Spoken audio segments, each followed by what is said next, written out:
Well, again, people, nice day out today. Beetle's still sitting there. I got one brake and wheel cylinder on it. I've been kind of lazy. But what I want to show you, I got a free golf cart. 1988 Easy Go Marathon. And if I can get it going, it should be just perfect for running up around here in the mountains. Especially if I get some all-terrain tires on the back. Maybe lift it up a little bit. But it has no spark. So I've been talking to some people online, and that seat weighs a ton. It's probably soaked. And they say probably a bad ground. So I'm gonna go ahead, get my wire wheel out and the drill, and start cleaning ground points up, and probably just clean the heck out of everything and see if I can get it to spark. And also it won't crank off of the pedal right now, so hopefully that's just a bad ground somewhere. That's one hell, that's your forward reverse switch. It's got some hellish wires coming off of it. But anyhow, this could be a lot of fun if I get it going. I did used to have this up here for a little bit.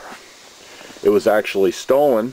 Somebody abandoned it in the woods, and I saw it sitting in the woods with a tire knocked off the bead, and it sat there for weeks, and weeks became a couple of months, and I thought, well, hell with it, I'll just drag it home. I drug it home, and it ran at that point.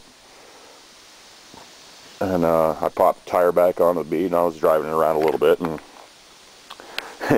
finally the cops came up into my driveway and they said, you know, that's stolen, right? I said, well, I kind of figured, but nobody was going to find it out in the middle of the woods, so I drug it home,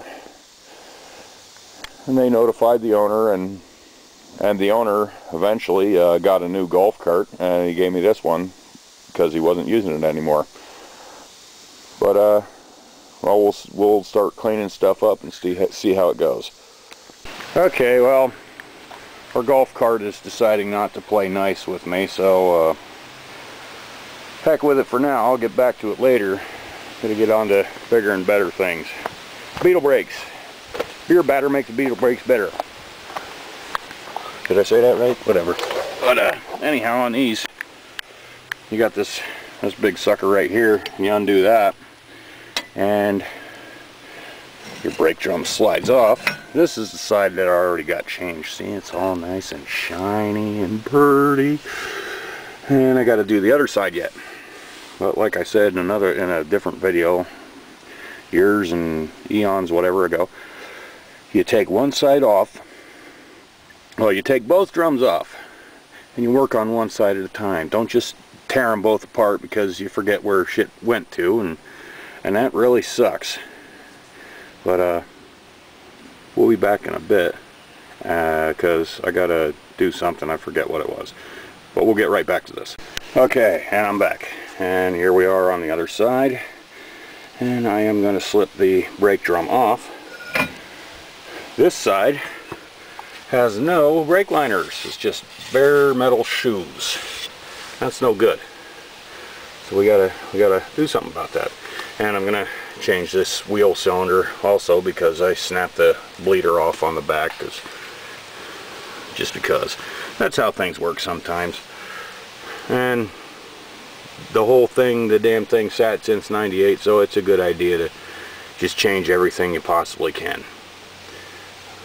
And I'll be sure and sit here, and I'm not going to videotape the whole damn thing, even though it does go pretty quick, but I'll be sure and get some video once in a while doing the thing. But all you got,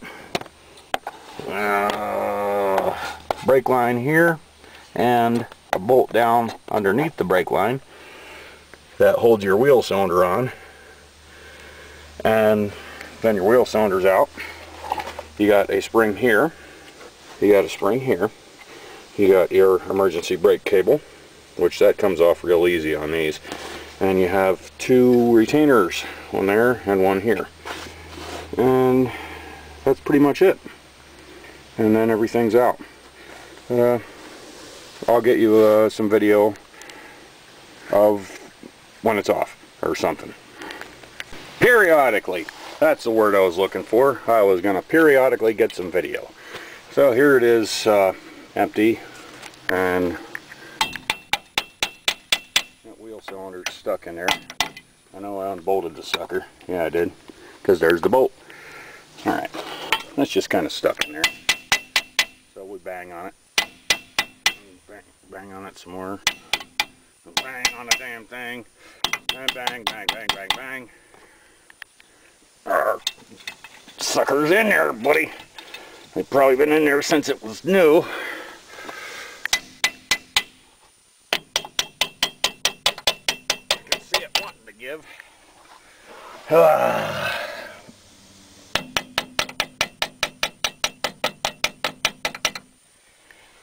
Oh, what a stubborn prick.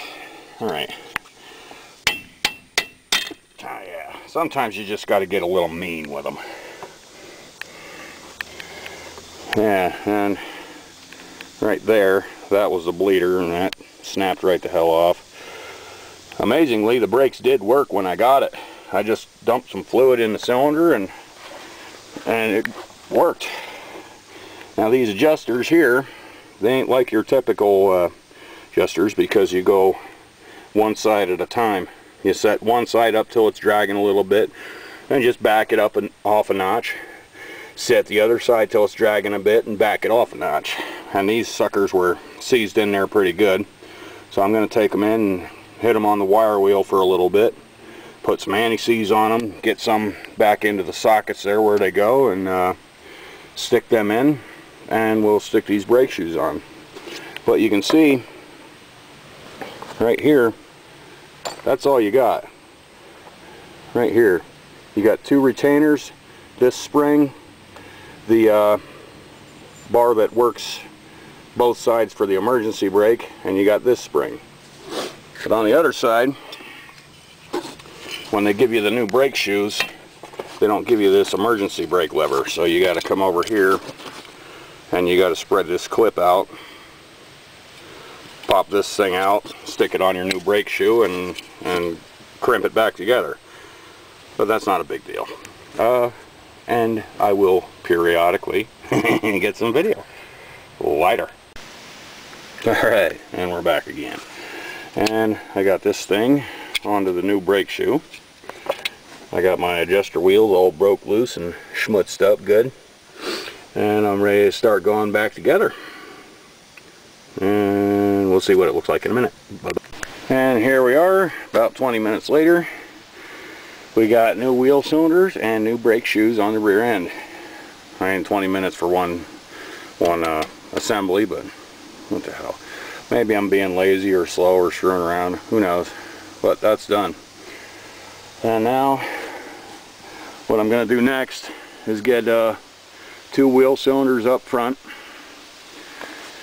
I ain't going to bother with the shoes because they're still intact up there, and I just want to get it good enough for a little shakedown run, and that's all I need. And you know what, them brakes might just be fine just like that. I can sort of hear them dragging a little bit. And then when you're done, make sure you get that sucker on good and tight, because your brake drum is actually what has the splines in it that drives your wheels. And if you don't have them tight, you'll end up stripping your brake drums out, stripping them splines right out, and you'll be bumming. But till then, take it easy. Maybe I'll find something else to record, and then I'll record it. Bye-bye.